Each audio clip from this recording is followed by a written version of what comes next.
So I fixed that gate. The wire on top is hot and the band also, so that should keep them in there as long as there's forage. The only downside is there is no water in this area because the creek there, that creek is dry now, so they have no water, but it's already afternoon, so few hours and overnight when there is some condensation happening anyway, that will not do any harm to them. And tomorrow in the morning when the guys come, they will then take them back to Zone C. There they can drink all the water they want because the water is there, and the most important task is to fix that fence and the wall as much as it's possible. We won't do any proper installation there, just use some pieces that we have, and that should do it. So now the good thing is that the food forest has a gate and a fence, and the fence on top that was done for the horses also has a wire, but the bovines can kind of smell electricity. And by the way, this is a pile of composting horse manure. It's a mix of the manure and the straw. You can see a few things have started to grow on top of it. So there you can see some of it. The guys are supposed to distribute this in there around the trees, not directly in contact with the base of the tree, but around. So let me give you an update now that I walk around here. So you can see that we have here some garlic. That's the garlic from last time. We did not harvest the garlic and it came up on its own. And you can also see the vetiver as a mulch cover, and you can see these trees flowering.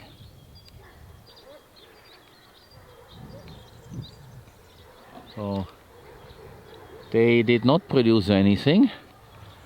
It's the dogs playing with the horses again, but the horses try to stand still.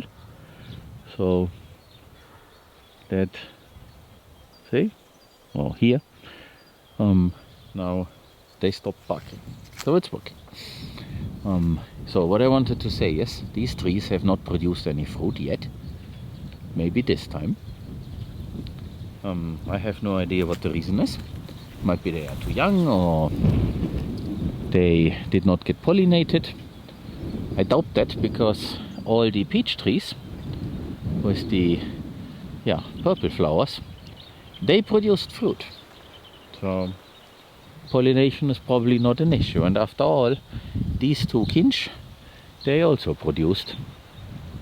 So it must be another reason. Maybe they have been too young. This one definitely looks pretty young. And you know, I'm not a plant guy. I'm learning all kinds of things, and therefore I cannot really tell you, but what we planted in here is a mix of apples, and what are the ones called? The languages also give me a hard time. The small, cherries. So there are cherries in there, and there's also plum in there. So let's see. And you can see how this area looks like. And we wanted to bring the sheep, while we have them, in here for some maintenance. Of course, it needs to be somehow supervised and step by step in different zones. We talked about this last week, and maybe we can actually do it now, because sorry for the wind, because here there is a lot of forage, and we don't want to bring the horses in here like we did before, because they might then actually try to get to the trees. Of course, this can easily be prevented by putting up a string and electric wire, but the horses can eat in the compound while the sheep have to be in the rest of our zone B. So this is open, the cats are free to roam, and they do. At night I can see them. Mr. Cat somehow left and went elsewhere, but we came to visit and had a fight with the other male. I should actually find that video. I captured it on the phone. And so from the 4 that we had, 2 survived, and they have figured out not to go to the dogs. And so all is well. They're probably sleeping somewhere. And at night I usually see them. So I have seen them so far every night, so that's okay. And you see the sheep there in the shade. And there is some forage, but it looks more than it actually is, because the mustard, which you can also see here, kind of distorts the perception. It looks more than it really is. So let me give you a detail. So if I pen down here, you can clearly see that the mustard is not really a ground cover. It just looks great when you look from an angle at it. So this is an indicator plant in our case. So a lot of mustard means there's still a lot of biomass missing. The soil is very sandy, and that is where the mustard grows. It even grows on a pile of sand. So it's definitely a plant of that type. And yeah, so now you have a little update of this area here. The food forest, the wannabe food forest. Of course you can see that the fence is in bad shape, but we only put sheep or horses in here, so that's not a problem. But the bull that refused to get loaded and is still with the herd also jumped this. Of course it wasn't very well to begin with. And the wooden fence posts there I put up a long time ago when the horses came from one day to the next, all on my own very quickly, and therefore I drilled the holes where I could. So this is not really a straight line.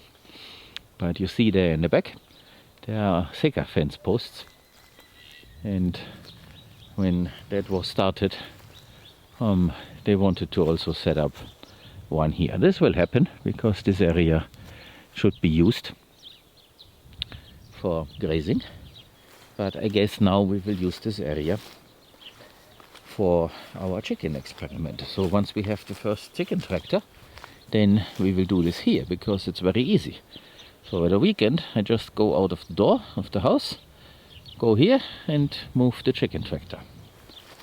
Should take a few minutes and it's not a big problem. Let's have a look here at the vetiver. So that vetiver is starting to green up. This has roots that go deep, and therefore it definitely finds moisture, and that is why we have it here.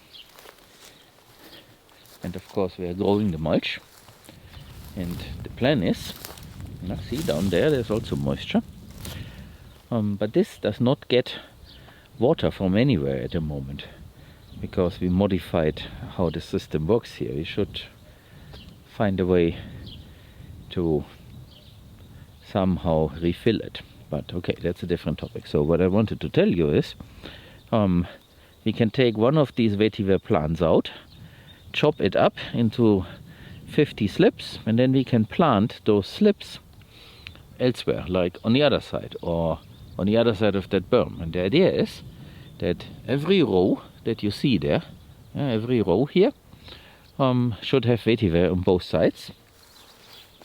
So that occasionally, so basically before autumn, before the leaves turn into a different color, into having a different color, we just chop it and drop it like so, as you can see here, so that all the soil is definitely covered. You see here we had not enough material, therefore there is bare soil and nothing grows, while in other places like this one here there is a little bit.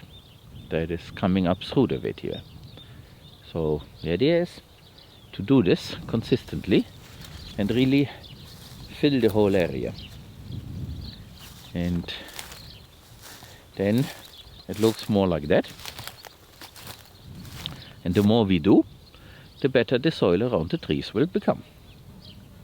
Of course, here we are missing some trees. And when we have time for that, we will place there a few more trees, probably support species for the fruit trees that we already have in here. And here is the pond. That's basically our grey water. There is water in there, but the water level, as you can see, is quite low, because it used to be as high as the line formed by the vetiver, because they were at the water level. But they don't mind, because they have made their roots, so that works. At night we have a frog concert here. There are frogs also in there, and also in other areas that are moist enough.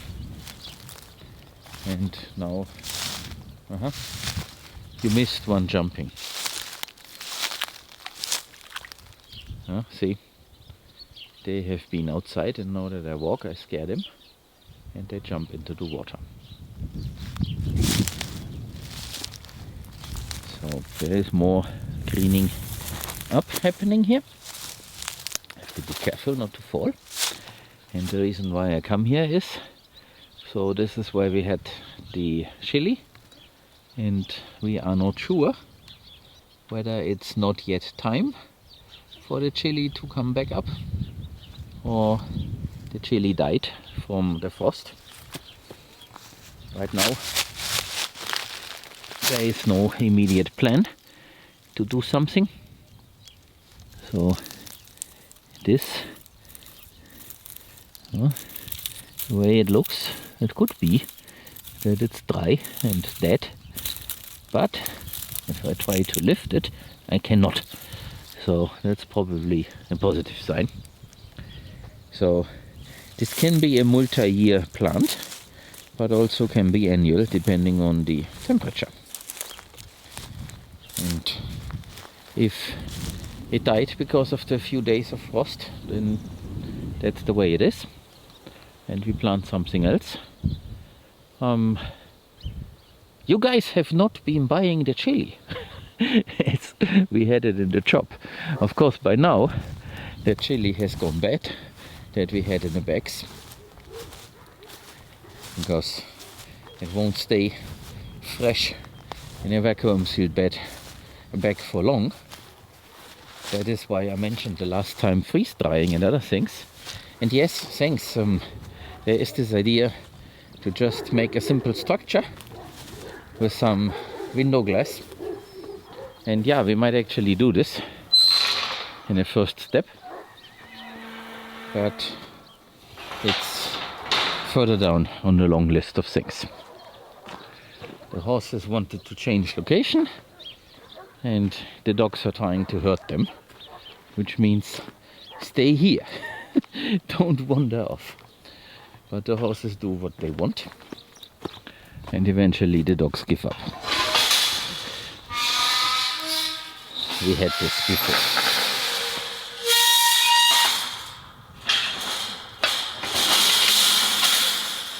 So